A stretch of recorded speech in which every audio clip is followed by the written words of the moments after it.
We will get to reaction to the new Democratic ticket later in the show, including my interview with Senator Bernie Sanders of Vermont in a moment. But first, we're going to talk also about Sanders, about those WikiLeaks emails and what they may say about DNC favoritism towards Hillary Clinton. But we begin with the man who has now taken control of the Republican Party. Its nominee, Donald Trump. I traveled to Trump National Golf Club in Bedminster, New Jersey, sort of his weekend getaway last night, for a face-to-face interview. Since dropping the word presumptive, it's his first one from the nominee title. We touched on so much: Tim Kaine, Trump's tax returns, his proposed restrictions on Muslim immigration, and why he says he alone can fix the country's problems.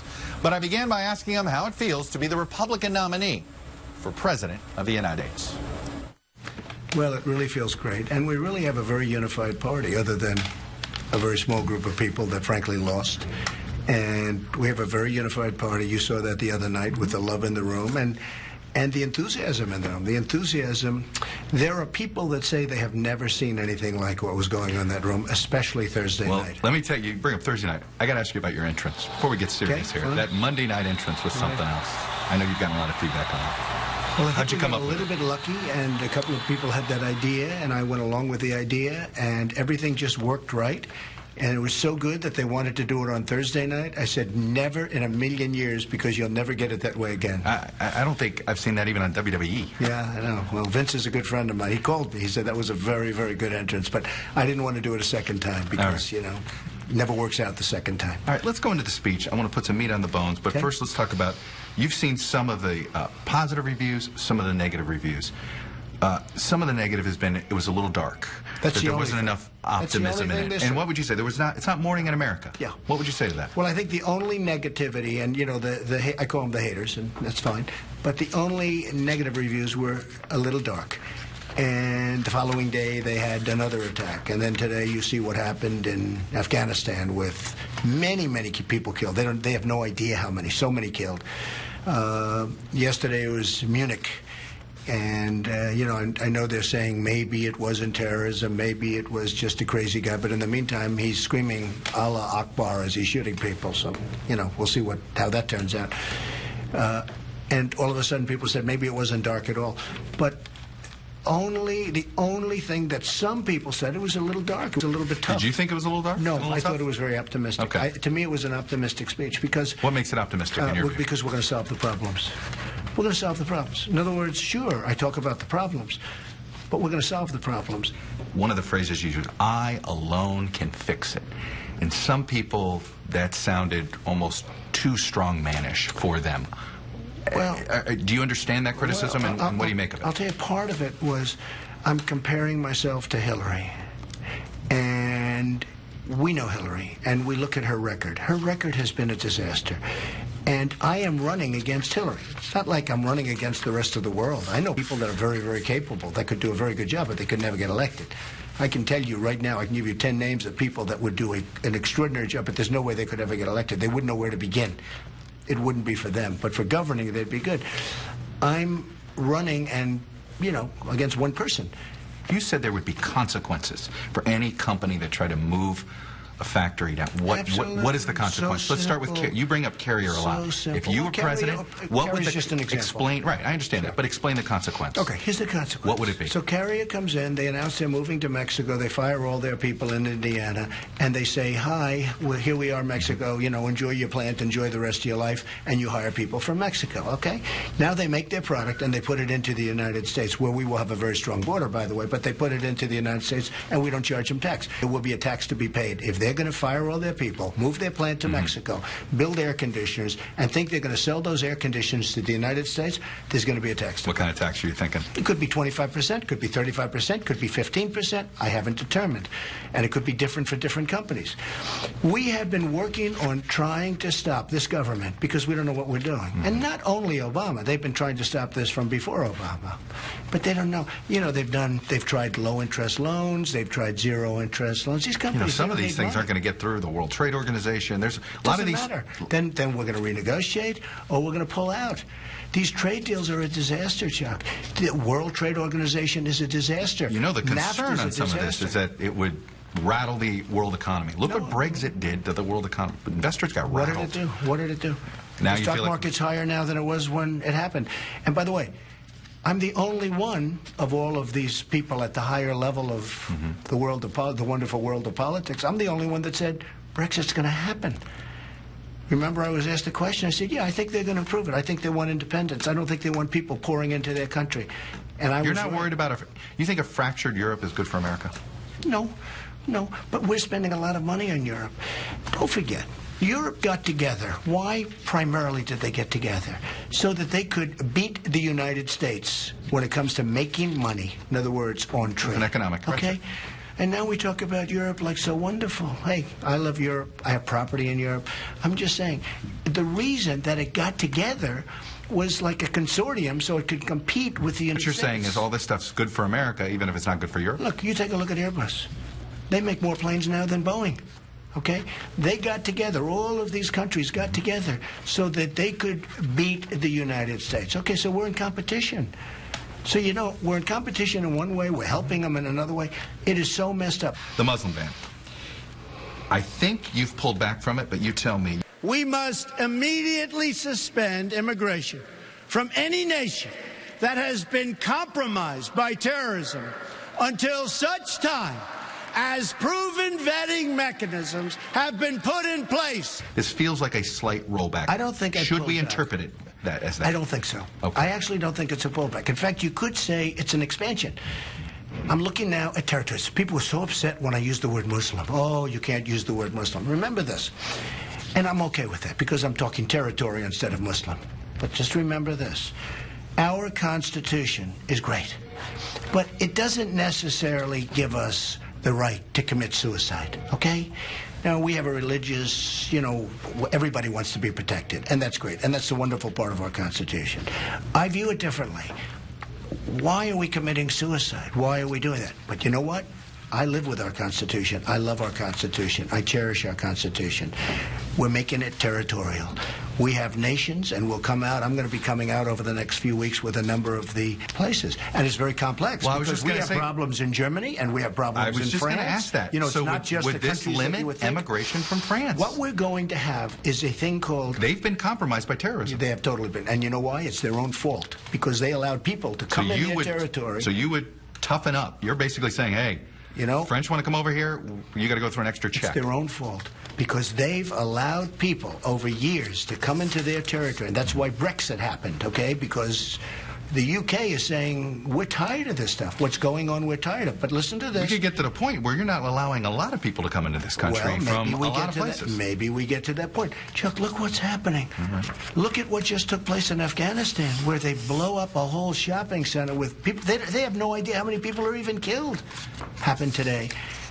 So we have to be smart, and we have to be vigilant. We have to be strong. So, we can't be the stupid people. So France, Germany, Spain, so here's my places that have been compromised? Here is what I want. All right. Extreme vetting. Tough word. Yeah. Extreme vetting. What does that look like? We have to have tough. We're going to have tough standards. And if a person can't prove that they're from an area, and if a person can't prove what they have to be able to prove, they're not coming into this country. And I would stop the Syrian migration and the Syrian from coming into this country in 2 seconds. Hillary Clinton wants to take 550% more people coming in from that area than Barack Obama. I think she's crazy. I think she's crazy. We have no idea who these people are for the most part. And you know, because I've seen them on different shows, but more importantly, I've read about it, I study it. There is no way that you can vet some of these people. There's no way. Law enforcement officials, I've had them in my office, I've talked to them. You realize some of these folks have nowhere to go. They're truly victims of this civil war. What do you do with them? We will help them, and we will build safe havens over in Syria, and we will get Gulf states. We, the United States? We, the United States, will get Gulf states to pay for it because we right now we're going to have $21 trillion very soon. Trillion in debt. We will do safe havens and safe zones in Syria, and we will get nations that are so wealthy that are not doing anything. They're not doing much. They have nothing but money. And you know who I'm talking about, the Gulf states. And we will get them to pay for it. We would lead it. I don't want to pay because our country is going down the tubes. We owe too much money. All right. Let me move to something with NATO. Mitch McConnell said this about your NATO remarks in the New York Times. He said it was a rookie mistake and that once you, let me finish the comment here. It's a rookie mistake, and it proves that Trump needs people like us around to help steer him in the right direction on some basic things. He's 100% wrong. Okay? He's 100% wrong. If he said that, I didn't hear he said. He did say. Okay, fine, okay. Fine. If he said that, he's 100% wrong. And frankly, it's sad. We have NATO, and we have many countries that aren't paying for what they're supposed to be paying, which is already too little, but they're not paying anyway.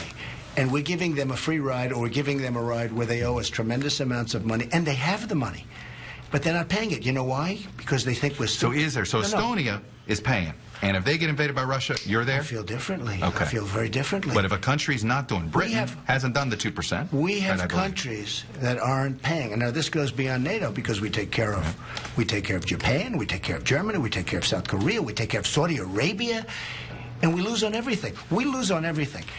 If Mitch McConnell says that, then he's wrong. So all I'm saying is they have to pay. Now, a country gets invaded. They haven't paid. Everyone said, oh, but we have a treaty. Well, they have a treaty, too. They're supposed to be paying. We have countries within NATO that are taking advantage of us. With me, I believe they're going to pay. And when they pay, I'm a big believer in NATO. But if they don't pay, we don't have, you know, Chuck, this isn't 40 years ago. This isn't 50 years ago. It's not 30 years ago. We're a different country today. We're much weaker. Our military is depleted. We owe tremendous amounts of money. We have to be reimbursed. We can no longer be... I'm just going to literally throw out a name, and you'll know the question I'm asking. Bernie Sanders. Great respect for what he's done. He is being taken advantage of, and frankly, the system was rigged, and I'm the first one to say it was rigged against him. And by the way, he took after him. You took after him. He said for supporting Hillary Clinton. You think he needs to? Well, I'm not a fan of Bernie Sanders, but I am a fan of one thing that he talks about: trade. He's the only one on that side that understands trade. Now he can't do anything about it because that's not his thing, but he has been gamed. He has been. It's a rigged system against him, and what happened with the choice of Tim Kaine was a slap in the face to Bernie Sanders and everybody. I was shocked. I love it from my standpoint. I love that. Why do you choice. love the Kaine pick? Well, first of all, he took over $160,000 of gifts. And they said, well, they weren't really gifts. They were suits and trips and lots of different things, over 160. Legal? Bob McDonnell. Legal in the state of Virginia? Legal. It was Bob McDonnell. In the meantime, he had to go to the United States Supreme Court to get out of going to jail well, for taking a fraction of what... They proved quid pro quo on that one. Excuse me. Bob McDonnell took a fraction of what Kaine took. And I think, to me, it's a big problem. Now, how do you take all these gifts? Hundreds of thousands of dollars. The other thing about him, he's bought and owned by the banks. And the third thing, he's in favor of TPP and every other trade deal that he's ever looked at. And that means he wants people not to work. Now, he is going to change his tune. And I understand he's now going to say, I'm against TPP. Hillary Clinton was totally in favor of TPP, which is a job killer, right? So is he. When she watched me on your show and other shows, all of a sudden she changed because she knows she can't win that in a debate. All right. Ted Cruz, I'm going to amend it. Are you really going to fund a super PAC to help feed him? Well, it's not the number one thing on my mind. Look, what's on my mind is beating Hillary Clinton. What's on my mind is winning for the Republican Party. With that being said, yeah, I'll probably do a super PAC, at, you know, when they run, against Kasich for $10 to $20 million. All right. Against Ted Cruz. All right. And maybe one other person that I'm thinking about. Who's that? Who's that one other person? I won't tell you that. I mean, he's actually such a small person, I hate to give him the publicity. But, yes, so I will probably do that at the appropriate time, but I'm not going to do that until... give me the small person here. No, don't worry about it. We'll give it to you another time. All right, let me ask you about this one. David Duke announced his Senate candidacy, claiming your agenda for his own, or essentially saying, glad that you spoke out. Are you ready before you ask the question? Newt Gingrich said, every Republican should repudiate this guy no matter what it takes. And I do. Are you ready? Would you support a Democrat over David Duke? if it was what was necessary to defeat him? I guess depending on who the Democrat, but the answer would be yes. Look, the answer is as quick as you can say it. In fact, I want to answer you before you totally ask the question. Because last time, with another person in your position, I did it very quickly, and they said he didn't do it fast enough. Right. Rebuked. Is that okay? Rebuked. Rebuked. Done. Done. Okay. Tax returns. A lot of conspiracy theories are being out there about why what's in your tax return. You would get rid of all these conspiracy theories tomorrow. Okay. Let me tell you. Probably make people look Let me silly. give you a little lesson on tax return. First of all, you don't learn very much from a tax return. I put in to the Federal Elections Group 100 and some odd pages of my financials. It showed, as you know, that I'm much wealthier than anybody even understood. Okay, right. Tremendous cash, tremendous assets, tremendous all that stuff. Okay, that's it. I'm going through a routine audit. Just a routine audit. And I've had it for, I think, 14 years, 13 years. For every year they audit me. It's routine. Go. I would never give my tax returns until the audit's finished. But I remember this. Mitt Romney, 4 years ago, was under tremendous pressure to give his tax return. Right. And he held it and held it and held it, and he fought it, and he didn't do too well, okay? But he didn't do anything wrong on his taxes. When he gave his tax returns, people forget, not now. He gave them in September. Right. Before the election. So you still might release them before the election. Wait a minute. When he did, and his tax returns are a tiny peanut compared to mine, they went through his tax returns, and they found one little sentence, there was nothing wrong, and they made him look bad. In fact, I think he lost his election because of that. Because of the tax returns? I think he lost, and I'll tell you, he didn't do anything wrong. Mitt Romney did nothing wrong. But they would take out of, his weren't too big. Did you ever see mine with the picture? They're like this high? I've seen that picture, yes. So they took his tax return, and they found a couple of little things, nothing wrong, just standard, and they made him look very bad, very unfair. But with all said, I'd love to give him, but I'm under audit. Right. When the audit's finished, I'll give him. Finally, Roger Ailes. Is he helping you? Is he advising you? Well, I don't want to comment, but he's been a friend of mine for a long time, and I can tell you that some of the women that are complaining, I know how much he's helped them, and even recently, and when they write books that are fairly recently released, and they say wonderful things about him, and now all of a sudden they're saying these horrible things about him, it's very sad. Because he's a very good person. I've always found him to be just a very, very good person. And by the way, a very, very talented person. Look what he's done. So I feel very badly. But a lot of people think he's going to run my campaign. Yeah. My campaign's doing pretty well. Mr. Trump, until we meet again. Thank you very much. Thank you for your time, Thank sir. you. Appreciate it.